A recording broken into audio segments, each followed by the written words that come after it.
قصہ حضرت آدم علیہ الصلاۃ والسلام کی جو ابتدائی باتیں تھیں وہ پرسوں کے سبق کے اندر گزری کہ اس میں اللہ رب العزت نے حضرت آدم علیہ الصلاۃ والسلام کا پتلا بنایا اور فرشتوں سے یہ بات عرض کی کہ میں اپنا خلیفہ زمین پر اپنا نائب بھیجنے لگا ہوں، اور فرشتوں کے علم کے اندر یہ بات بھی دے دی کہ یہ جو مخلوق میں پیدا کرنے لگا ہوں اس میں ہر قسم کا عنصر موجود ہے، نیک لوگ بھی ہوں گے، برے لوگ بھی ہوں گے، خیر بھی ہوگی، شر بھی ہوگا۔ تو فرشتوں نے اس موقع اس وجہ سے یہ بات کہہ دی کہ آپ ایک ایسی مخلوق کو پیدا کرنے لگے ہیں جو زمین پر فساد پھیلائے گی، ہم جو بیٹھے ہیں آپ کی پاکی تسبیح بیان کرنے کے لیے۔ تو اللہ نے جواب دیا تھا کہ تم وہ نہیں جانتے جو میں جانتا ہوں۔ اور دوسرا جواب مفسرین نے یہ بھی دیا تھا کہ چونکہ جنات پہلے زمین پر آباد ہو چکے تھے اور جنات کے اندر سرکشی کا مادہ غالب ہے، آج بھی غالب ہے، جنات میں اکثر شیاطین سرکش ہوئے کرتے ہیں۔ جو نیک مومن جنات ہیں وہ سرکش نہیں ہوتے، وہ انسان کو تکلیف نہیں پہنچاتے۔ یہ جو اکثر جنات انسانوں کو تنگ کرنے والے ہیں اکثر کافر ہیں۔ کافر جس طرح مسلمانوں میں بھی برے لوگ ہوتے ہیں تو جنات میں مسلمانوں کے اندر بھی برے جنات ہوتے ہیں، لیکن جو مسلمان ہیں وہ کم ہی ایسا کرتے ہیں۔ تو انہوں نے اس پر قیاس کیا کہ ایک مخلوق پہلے زمین پر بس رہی ہے اور وہ سوائے سرکشی کے، سوائے خون خرابے کے اور کچھ بھی نہیں کرتی، تو آپ ایسی مخلوق کیوں پیدا کر رہے ہیں، ایک اور مخلوق؟ تو اللہ نے فرمایا کہ ہم بہتر جانتے ہیں۔ تو اللہ نے حضرت آدم کی فضیلت وہاں پر ظاہر کر دی کہ آدم کو وہ علم ہے جو تمہارے پاس علم نہیں ہے۔ تو اب تمہیں تسلیم ہو گیا، فرشتوں نے تسلیم کر لیا اور کہہ دیا کہ سبحانک، آپ کی ذات پاک ہے، ہم تو آپ کی پاکی اور تسبیح بیان کرنے والے ہیں۔ اب جب یہ بات ثابت ہو گئی، اب اللہ نے کہا کہ زبان سے تو تم نے اس بات کر دیا، لیکن اب عملاً تم اس بات کے اظہار کرو کہ آدم علیہ الصلاۃ والسلام تم سے فضیلت اور مرتبے میں تم سے بڑے ہوئے ہیں، تم سے افضل ہیں، تم سے مقام میں اعلیٰ ہیں۔ میں نے چونکہ ان کو اشرف المخلوقات بنایا ہے تو لہذا یہ قیامت تک کے لیے دلیل بنا دوں کہ اب فرشتے جتنا بھی اعلیٰ مقام پہ پہنچ جائیں ہیں، وہ جتنے بھی اعلیٰ مقام پہ پہنچ جائیں، سجدہ انہوں نے آدم علیہ الصلاۃ والسلام کو کیا تھا جو ابو البشر ہیں، جو انسانوں کے باپ ہیں۔ آیت کا ترجمہ دیکھیے، پھر اس کے بعد یہاں پر 2-4 باتیں عرض کرنی ہیں۔ فرمایا وَإِذْ قُلْنَا لِلْمَلَائِكَةِ اسْجُدُوا، اور جب کہا ہم نے، لفظی معنی، اور جب حکم دیا تھا ہم نے، لِلْمَلَائِكَةِ، ملائکہ کو، ما ابلیس سمیت، اسجدوا، سجدہ کرو، لآدم، آدم کے لیے، آدم کو سجدہ کرو، فسجدوا، پس سب فرشتوں نے سجدہ کیا، الا ابلیس، مگر ابلیس، ابا، اس نے انکار کر دیا۔ یہ لفظ ابا ہے، اکثر یہ غلطی ہے، آبا پڑھ دیتے ہیں، آبا کوئی لفظ نہیں ہے، ابا، حمزہ بالکل ساکن پڑھنا ہے اور با کے اوپر کھڑی زبر ہوتی ہے، آبا نہیں، ابا، انکار کیا اس نے، واستکبر، تکبر کیا، وکان من الکافرین، اور ہو گیا وہ کفر کرنے والوں میں سے، انکار کرنے والوں میں سے، مردود لوگوں کے اندر وہ شامل ہو گیا اور اس کا شمار کافروں کے اندر ہوا۔ یہ میں نے پچھلی بھی اس سبق کے اختتام پر یہ بات بھی عرض کی تھی کہ جب حضرت آدم علیہ الصلاۃ والسلام کا پتلا بنا کر، مٹی کا ڈھانچہ بنا کر اللہ نے رکھا ہوا تھا، ابلیس وہاں سے گزرتا، فرشتوں سے معلومات لیتا، ان کی رائے لیتا، اندر اس کو بڑی کڑن تھی کہ اللہ ایک ایسی مخلوق کو پیدا کر، یہ اپنے خواب دیکھا کرتا تھا، تو اس نے وہیں سے ٹھان لی تھی کہ میں نے اس کو نہیں تسلیم کرنا، چاہے جو ہو جائے۔ اور پھر وہاں پر سورہ اعراف کے اندر اس کے قصہ بڑے تفصیلی آئے گا، وہاں پر بھی ہم اس کی تفصیل انشاءاللہ کریں گے اپنے مقام پر بھی۔ یہاں پر جتنا ذکر ہوا وہ یہ کہ اس نے انکار کر دیا، اور دوسرے مقام پہ آتا ہے اس نے دلیل کیا دی؟ دلیل یہ دی کہ میں آگ سے بنا ہوں اور آدم مٹی سے بنے ہیں، لہٰذا اس لیے میں اعلیٰ ہوں، آدم نعوذ باللہ ادنا ہے، تو میں آدم کو سجدہ نہیں کرتا۔ اب اس سجدے کے اوپر علماء نے بڑی تفصیل اور بڑی لمبی چوڑی بات سے لکھی ہیں۔ خلاصہ یہ ہے کہ اللہ نے حکم دیا سجدہ کرو، مقصود یہ تھا کہ اطاعت کرتے ہیں کہ نہیں، کون کون اطاعت کرتا ہے، کون کون نہیں کرتا۔ اب اس سجدے کے اوپر دو باتیں بس خلاصتاً عرض کرتا ہوں. ایک بات کہ سجدہ تعظیمی تھا. اگر حقیقتاً معروف لیا جائے کہ باقاعدہ اپنی پیشانی زمین پر ٹکا دی تو پھر اس سے مراد ہوگا سجدہ تعظیمی. اور اکثر مفسرین کی رائے اس طرف بھی گئی ہے کہ یہاں سجدے سے مراد انحنا ہے، جھک جانا ہے. بس اپنی گردن کو یوں جھکایا کہ ہم تسلیم کرتے ہیں حضرت آدم علیہ السلام کو، اور حکم پورا ہو گیا. اب یہاں پر ایک اشکال عام طور پر یہ کیا جاتا ہے کہ حکم تو ہوا تھا فرشتوں کو، وَإِذْ قُلْنَا لِلْمَلَائِكَةِ، ابلیس نے انکار کیا تو ابلیس نے کو تو حکم بھی نہیں ہوا. ابلیس اگرچہ ابو الجن ہے، جنوں کا بادشاہ ہے، جنوں کا اصل ہے، اس آگ سے پیدا کیا گیا ہے، تو لیکن فرشتوں میں رہتے رہتے بالکل انہی کی جماعت کے اندر شمار ہوتا تھا، تو عام حکم کے تحت یہ بھی داخل ہو گیا. لیکن دوسری روایات میں یہ بھی آتا ہے کہ باقاعدہ اس کو الگ طور پر حکم ہوا تھا کہ ابلیس تو نے بھی سجدہ کرنا ہے، کیونکہ اللہ رب العزت نے دوسرے مقام پہ فرمائیں گے کہ ابلیس وما منعک، کس چیز نے تجھے روکا تھا کہ تو نے ہمارے حکم کی خلاف ورزی کی اور آدم کا سجدہ نہیں کیا. مطلب یہ کہ اللہ نے باقاعدہ حکم دیا تھا اور یہ صراحت ہے. اب باقی غیب کی باتیں ہیں، اب کیسے کیفیت ہوئی تھی، بہرحال ابلیس نے انکار کر دیا. ابلیس کا معنی بھی کئی لکھے گئے. اس کا ایک نام عزازیل بھی آیا ہے، جیسے جبرائیل، اسرافیل، میکائیل، تو یہاں پر اس کا نام عزازیل. اسی طرح ابلیس کے دو معنی ہیں. ایک معنی ہے ابلیس معنی اللہ کی رحمت سے نا امید، کیونکہ یہ بھی اللہ کی رحمت سے نا امید ہو گیا، اب جو مرضی کرتے رہے، جانا اس نے جہنم کے اندر ہے. اور دوسرا لفظ اس کے پہلے بولا جاتا ہے شیطان، اور شیطان کا ایک معنی ہوتا ہے بعد، بعید، دور ہونا، کیونکہ یہ بھی اللہ کی رحمت سے دور ہو گیا. اور دوسرا معنی اس کو ہوتا ہے جلانا، تو یہ بھی آگ کے اندر چونکہ اس نے ہمیشہ جلنا ہے، اس لیے اس معنی سے اس کے نام کے اندر یہ باتیں موجود ہیں. تو یہ ابلیس نے وہاں پر انکار کیا تو اللہ نے کہا کہ تم جا مردود ہو گیا، کافر ہو گیا، انکار کرنے والوں میں سے ہو گیا.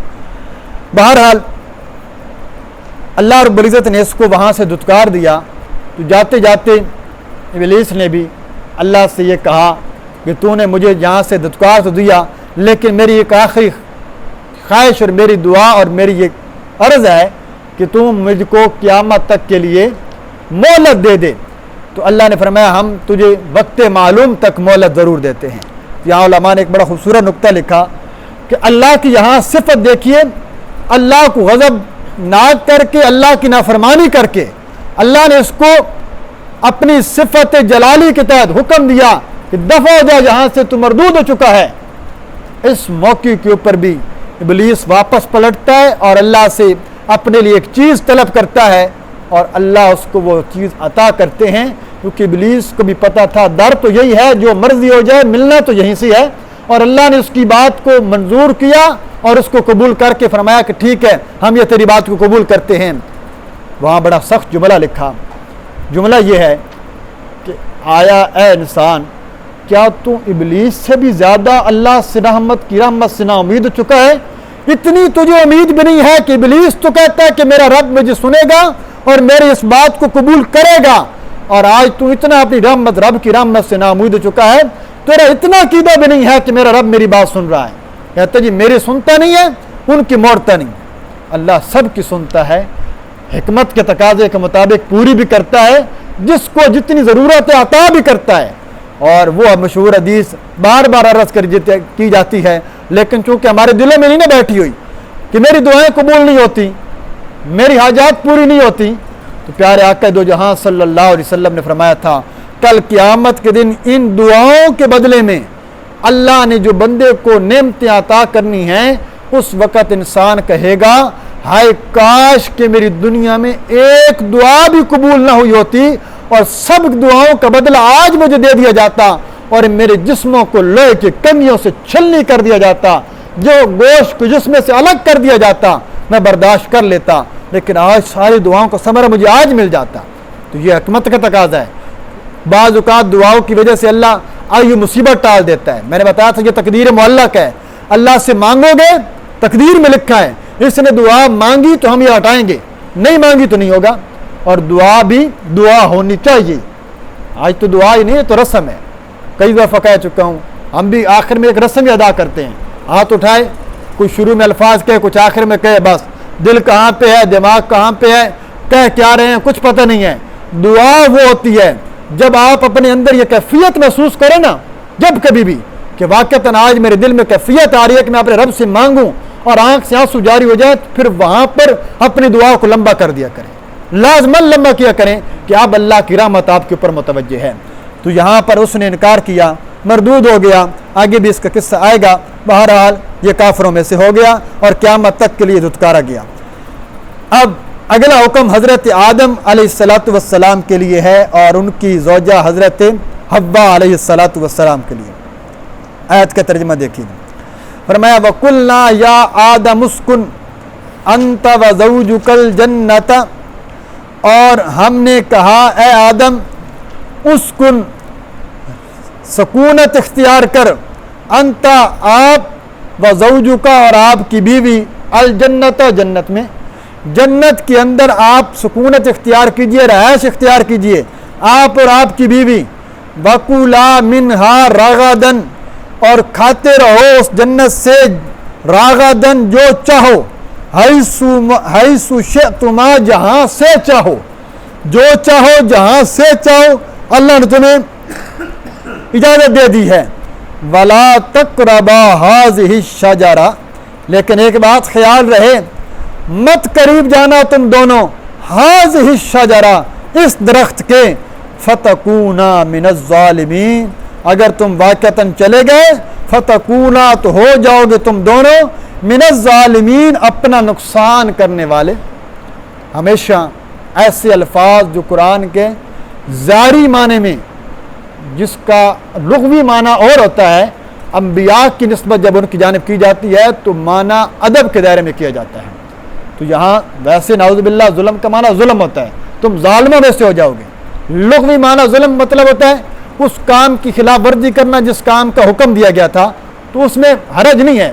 لیکن چونکہ عصمت انبیاء ہے, ہم نہیں بول سکتے, تو ہمارے استادوں نے یہ معنی کروایا تھا اپنا نقصان کرنے والے, یعنی اپنا ہی نقصان کرو گے تو لہٰذا ہو جاؤ گے تم ظالموں میں سے. آدم علیہ السلام کی فضیلت ثابت ہو گئی, شیطان مردود ہو گیا, ابھی موجود ہے وہاں پر, ابھی یہ زمین پر نہیں اترا.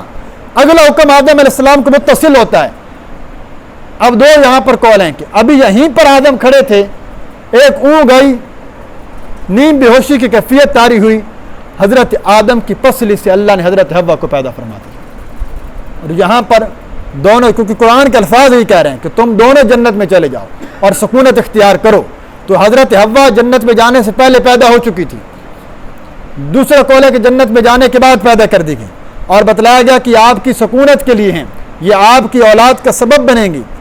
تو حضرت آدم اور حضرت حوا جنت میں پہنچ گئے. اللہ نے کہا جو نعمتیں جو دل آئے کھاتے پیتے رہو, کوئی پوچھ نہیں, لیکن ایک امتحان ہے, ایک آزمائش یہ ہے کہ اس درخت کے قریب نہیں جانا. اب یہ درخت کون سا تھا, بڑے قول, بڑی لمبی چوڑی تفسیریں, لیکن مقصود یہ ہے اصل میں امتحان تھا کہ بس وہ درخت کس چیز کا تھا, گندم تک کا تھا, انجیر کا تھا, کھجور کا تھا, کسی بھی چیز کا ہو سکتا ہے. لیکن گندم کے بارے میں زیادہ گئے اقوال آئے ہیں مفسرین کے, لیکن عام طور پر آخر میں خلاصہ سب مفسرین نے یہی نکالا, درخت جس کا بھی تھا, اس سے غرض نہیں ہے, غرض یہ تھی کہ درخت کے قریب نہیں جانا. اور فرمایا کہ مگر اگر تم جاؤ گے تو تم اپنا نقصان کرنے والوں میں سے ہو جاؤ گے. اب یہ کہ امتحان آ گیا, یہ قید لگا دی گئی. اب ہوا کیا, وہ اگلی آیت میں دیکھیے. فرمایا فَأَزَلَّهُمَا الشَّيْطَانُ عَنْهَا, پس پھسلا دیا ان دونوں کو شیطان نے, انہا اس حکم سے, اس جگہ سے پھسلایا, اور اس جگہ سے ان کو دل کے اندر خیالات ڈالے. فَأَخْرَجَهُمَا مِمَّا كَانَا فِيهِ, اور پھر نکالا ان کو اس جگہ سے جس کے اندر وہ دونوں رات کر رہے تھے. دو کام شیطان کی طرف سے ہوئے, شیطان نے وسوسہ ڈالا, شیطان نے پھسلایا, اور ان کو اس جگہ سے جہاں پر اللہ نے ان کو سکونت دی تھی وہاں سے نکلوا دیا. شیطان نے کیسے کیا, اب اس بارے میں لمبے چوڑے آپ تفسیریں اٹھائیں, بڑی لمبی چوڑے بحث, خلاصہ چونکہ میں نے ذکر کرنا تھا وہ یہ ہے آدم علیہ السلام وہاں پر پہنچے، درخت ایک متعین نہیں ہے. یہاں ایک بات بالکل واضح سمجھ لیجئے، کیونکہ جہاں اگر ایک ہی متعین درخت کیا جائے تو اس میں غلطی کی طرف نسبت زیادہ ہو جاتی ہے. ایک ہے بالکل نوع اور ایک ہوتی ہے فصل، یعنی ایک ہی چیز، اور ایک ہے یہ پلر کی ایک جنس ہے، کھجور کے درختوں کی جنس ہے. وہ ہزار درخت ہوں گے، 100 درخت ہوں گے، اس جنس کے قریب نہیں جانا. یعنی گندم کا، کھجور کا، جو درخت بھی، اس قسم کے درخت کے قریب نہیں جانا. اب حضرت آدم علیہ السلام اور حضرت حوا کے دل میں اس کے شیطان وسوسہ کیسے ڈالا؟ اب جی شیطان تو جنت میں جا نہیں سکتا تھا، اس نے اب اس کے اندر بھی لمبی چوڑی باتیں. شیطان کو اللہ نے یہ قدرت دی ہے کہ دور سے بیٹھ کر بھی انسان کے دل میں وسوسہ ڈال سکتا ہے.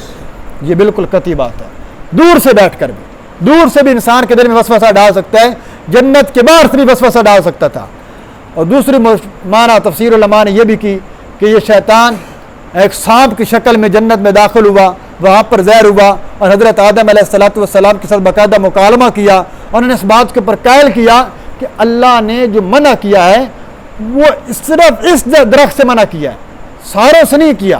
اس جیسے جو دوسرے درخت کرے ہیں، آپ اگر ان کے پاس چلے جائیں گے تو وہاں پر آپ ہمیشہ آپ جنت کے اندر رہیں گے، آپ یہیں پر ہمیشہ کی سرداری رکھیں گے. تو حضرت آدم علیہ السلام نے اس درخت کا ذائقہ چکھ لیا. اصل امتحان تھا اور اصل تقدیر کا اصل جو سارا خلاصہ نکالے نا، اللہ نے چونکہ یہ دنیا کا نظام فیصلہ پہلے ہی کر دیا تھا اور اس کے اسباب پہلے مہیا کر چکے تھے، تو ایک طریقہ کار کے مطابق یہ سارا نظام چلتا گیا. حضرت آدم علیہ السلام وہاں پر وہ کھانے کی دیر تھی اور اللہ رب العزت نے حکم دے دیا. معنی دیکھیے، الفاظ دیکھیے، فرمایا وَقُلْنَا، اور ہم نے کہا اِهْبِطُوا بَعْضُكُمْ لِبَعْضٍ عَدُوٌّ، چلیے جائیے یہاں سے اترو. بَعْضُكُمْ لِبَعْضٍ عَدُوٌّ، تمہارا بعض تمہارے بعض کا دشمن ہوگا. آج کے بعد تم ایک دوسرے کے دشمن ہوگے. یہاں جنت سے نکل جائیے. وَلَكُمْ فِي الْأَرْضِ مُسْتَقَرٌّ، اب آپ کے لیے زمین کے اندر ٹھکانہ ہے. وَمَتَاعٌ إِلَىٰ حِينٍ، اور نفع ہے إِلَىٰ حِينٍ، ایک وقت مقررہ تک نفع اٹھانا ہے. چند دنوں کے لیے، چند عرصے کے لیے آپ زمین پر رہیں گے، وہیں آپ کی رہائش گاہ بنا دی گئی ہے. اب آپ زمین ہی کے اوپر رہیں گے. یہاں اللہ نے یہ ایک بات تو یاد رکھیے، نبی جو ہوتا ہے وہ گناہ سے معصوم ہوا کرتا ہے. نبوت سے پہلے بھی، نبوت کے بعد بھی. ہمارا یہ عقیدہ ہے، گناہ کی نسبت ہو نہیں سکتی. کتنے مقام ایسے ہیں، میں صبح کے درس میں آپ کے سامنے ذکر کر چکا ہوں کہ اللہ کے پاک پیغمبر صلی اللہ علیہ وسلم کو اللہ نے کتنے مقام پر تنبیہ فرمائی. میرے پاک پیغمبر لما اذنت لہم، آپ نے اجازت کیوں دی؟ اب یہ کوئی گناہ نہیں ہے، یعنی ایسا کام ہے جو اللہ کے نبی نے اپنے اجتہاد کے طور پر کیا. اللہ نے فرمایا کہ آپ کی منشا نبوت کے خلاف تھا، مگر نہ عام امت کی کہ حاکم وہ گناہ نہیں ہے، گناہ کہہ ہی نہیں سکتے.